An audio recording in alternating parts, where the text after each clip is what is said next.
আসসালামু আলাইকুম রহমতুল্লাহ। সম্মানিত দর্শক, আপনি দেখছেন কিউর লাইফ হোমিওপ্যাথ, সাথে আছে আমি হাসান জাহাঙ্গীর। সহজ ভাষায় স্বাস্থ্য সচেতনতামূলক আরেকটি পর্বে আপনাকে স্বাগতম। আপনি জানেন কি, আমাদের খাবারে একটা মজাদার ছোট্ট বিষয় যেটা সবার রান্নাঘরেই শোভা পায়। ব্যাপারটা একেবারে ছোট, কিন্তু এর গুণাবলী চমৎকার এবং অতি বিস্তৃত। আপনি খাবারের মধ্যে অনেক ধরনের মশলা থেকে যদি খাবারটাকে বিরত রাখেন, আপনি খেতে পারবেন। কিন্তু ওই ছোট্ট একটা জিনিস যদি আপনি খাবার থেকে বিরত রাখেন, আপনি খাবারটা খেতে পারবেন না। এটার মাত্রা যেমন কম হলেও খেতে পারবেন না, বেশি হলেও খেতে পারবেন না। জি, আপনি ঠিক ধরেছেন, লবণ। আজকে এই লবণের গুণাবলী তো আমরা এক কথায় জানি, যেটা কম হলে খাবার স্বাদ থাকে না, একটু বেশি হলে খাবারের স্বাদটা ভালো হয়। কিন্তু আজকে যেটা নিয়ে কথা বলবো সেটা হচ্ছে এর পুরো বিপরীত দিক, অর্থাৎ এই লবণের ক্ষতিকারক দিক নিয়ে। লবণ কেন মানব দেহের জন্য অতীব গুরুত্বপূর্ণ ক্ষতিকারক একটা উপাদান। এই লবণ আমি খাবারে ব্যবহার করি। অনেক মজাদার খাবারে এই লবণ ছাড়া আমি খেতে পারি না, অতিরিক্ত খাই। কিন্তু একবার কি আমরা কখনো ভেবে দেখেছি যে এই অতিরিক্ত লবণ খাওয়াটা আপনার আমার দেহের জন্য কী পরিমাণ মারাত্মক ঝুঁকি বয়ে নিয়ে আসছে? কখনই আমরা ভাবি না। কখন আমরা ভাবি এটা?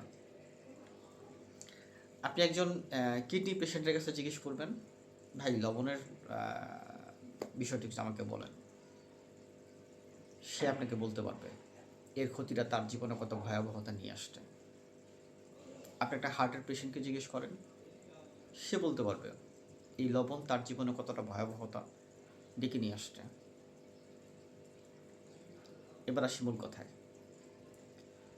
এই লবণ যখন আমরা অতিমাত্রায় গ্রহণ করি, মানুষের বডিতে লবণের একটা টেম্পারেচার আছে, অর্থাৎ লবণের একটা আপনার সোডিয়াম যেটাকে বলি আমরা, এই লবণ থেকে যে সোডিয়ামটা বডিতে যায়, এই সোডিয়ামের একটা মাত্রা আছে, সেটা হচ্ছে আপনার 135 বা 132 থেকে 145 বা 42। এটা বডি স্ট্রাকচারের উপরে এর মধ্যে ওঠানামা করে।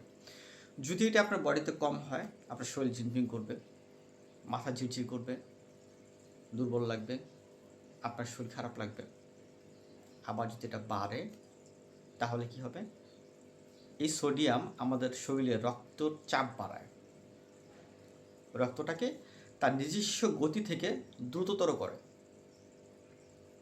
যখন বডিতে অতিমাত্রায় এই লবণের মাধ্যমে সোডিয়াম প্রবেশ করে, তখন এই রক্তের চাপ যখন আমাদের বডিতে বাড়ে, অর্থাৎ আমাদের রক্ত চলাচলটা যখন অতি দ্রুত হয়, তখন এই সোডিয়ামের কারণে এই দ্রুত রক্ত চলাচলের সাথে আপনার আমার বডির কিডনি এবং হার্ট, আমাদের ব্রেন, এর ব্লাড সার্কুলেশনটা ওইভাবে পেরে ওঠে না, তখন অতিরিক্ত কাজ করতে হয় তাদেরকে। এই অতিরিক্ত কাজ করার ফলে কি হয়? অতিরিক্ত কাজ করার ফলে একটা সময় আমাদের দেহে হাইপার টেনশন যুক্ত হয়, অর্থাৎ হাই প্রেশার, উচ্চ রক্তচাপ, প্রেশার, যে নামেই চিনেন না কেন, এটা যুক্ত হয়।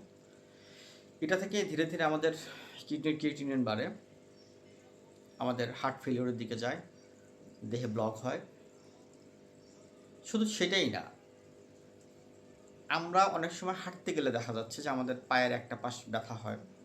এটা আপনার ভাস্কুলার সার্জন যারা আছে, যারা আসলে আমাদের দেহের যে রগগুলো আছে এগুলো নিয়ে কাজ করে, তাদের কাছে এই ধরনের অনেকগুলো পেশেন্ট মাঝে মধ্যে যায়, যাদের পায়ে, কোমরেও কিন্তু আপনার ব্লক হয়, পায়ের রগেতেও ব্লক হয়। এই সব কিছুই হচ্ছে এই সোডিয়ামের উপাদান, সোডিয়ামের অতিমাত্রায় সোডিয়াম দেহের মধ্যে প্রবেশ করা। তাই আমরা এই লবণ থেকে নিজেকে কতটুকু বিরত রাখতে পারি, সেটা হচ্ছে আমাদের নিজে থেকেই তৈরি করতে হবে। বিশ্ব স্বাস্থ্য সংস্থার মতে, অর্থাৎ WHO ওয়ার্ল্ড হেলথ অর্গানাইজেশনের মতে একজন পরিপূর্ণ প্রাপ্তবয়স্ক মানুষের প্রতিদিন সর্বোচ্চ 5 গ্রাম লবণ খাওয়া উচিত। 5 গ্রাম মিনিং হচ্ছে আমাদের চা চামচের সমান করে, অর্থাৎ চামচের মধ্যে লবণ নিয়ে সমান করে 1 চামচ লবণ। এখন এই লবণটা শুধু ভাতের মধ্যে ছিটিয়ে খাওয়া না, সিঙ্গারার মধ্যে ছিটিয়ে খাওয়া না, আপনার ওভারঅল, অর্থাৎ আপনি যে রান্নায় লবণ খাচ্ছেন, তরকারি খাচ্ছেন, ভর্তা খাচ্ছেন, ডাল খাচ্ছেন, এভরিথিং, এই সব কিছু মিলিয়ে আপনাকে সর্বোচ্চ 5 গ্রাম লবণ খেতে সাজেস্ট করা হচ্ছে। অথচ দুঃখজনক বিষয় কি জানেন, আমাদের এখন গ্রীষ্মকাল চলতেছে, রাস্তার পাশে দেখবেন শরবতের দোকান আছে। প্রচণ্ড গরম যখন আমাদের দেশে পড়ে, রৌদ্র যখন বেশি থাকে, তখন আমি দাঁড়িয়ে দেখি, খুব কষ্ট হয় আমার। লেবু পানির যে শরবতগুলো আছে, আমরা সাধারণ মানুষ গরমের তেষ্টায় খাচ্ছি, বিশ্বাস করেন প্রত্যেকটা গ্লাসের মধ্যে মিনিমাম 1 চা চামচ বিট লবণ দিয়ে তারা শরবতটা তৈরি করে দিচ্ছে, আমি খাচ্ছেন, দেখে কিচ্ছু হচ্ছে না, আমি চলে যাচ্ছি। কিন্তু এটা আপনাকে আমাকে 40 পার হলে বা যে কোনো সময় আমাকে ধীরে ধীরে এই আমার দেহের অর্গানগুলো নষ্ট হতে আমাকে একসময় ব্লক করে দিবে। ডক্টরের শরণাপন্ন হব, ডক্টর বলবে আপনার এই সমস্যা সেই সমস্যা, কোত্থেকে হয়েছে, আমি তো ভালো খাচ্ছি, আমি তো ধূমপান করি না, এটা করি না সেটা করি না, কিন্তু এই যে বিষগুলো আমরা ধীরে ধীরে অতিমাত্রায় গ্রহণ করছি, এটা কিন্তু আমরা একবারও টের পাই না। এবার আসি, শুধু কি রান্না থেকে আমাদের দেহে লবণ প্রবেশ করে? না, লবণ প্রবেশ করার যে জায়গাগুলো আছে সেটা আপনি যদি জানেন, বেটার, না জানলে যদি এখন জানেন আপনি আশ্চর্য হয়ে যাবেন। প্রথমত হচ্ছে প্রসেসড ফুড, জাঙ্ক ফুড, অর্থাৎ চিপস, চানাচুর, আচার, ইনস্ট্যান্ট নুডলস, ফাস্টফুড, এগুলো থেকে প্রচুর পরিমাণ লবণ আমাদের দেহের মধ্যে প্রবেশ করে। তারপরে হচ্ছে আপনার সফট ড্রিঙ্কস, মুখরোচক খাবার। এই খাবারগুলো মুখরোচক করার জন্য তারা যে জিনিসগুলো ব্যবহার করে, যে সল্টগুলোর ব্যবহার করে, সেই সাথে আরেকটা জিনিস মারাত্মক ব্যবহার হয়, সেটা হচ্ছে টেস্টিং সল্ট। এই লবণগুলো আমাদের দেহে বিভিন্নভাবে প্রবেশ করে। আমরা সিঙ্গারা খেতে গেলে একটু বিট লবণ ছিটিয়ে খাই, বাদ দেন আজকে থেকে একটু লবণটা কমায় নিয়ে আসেন,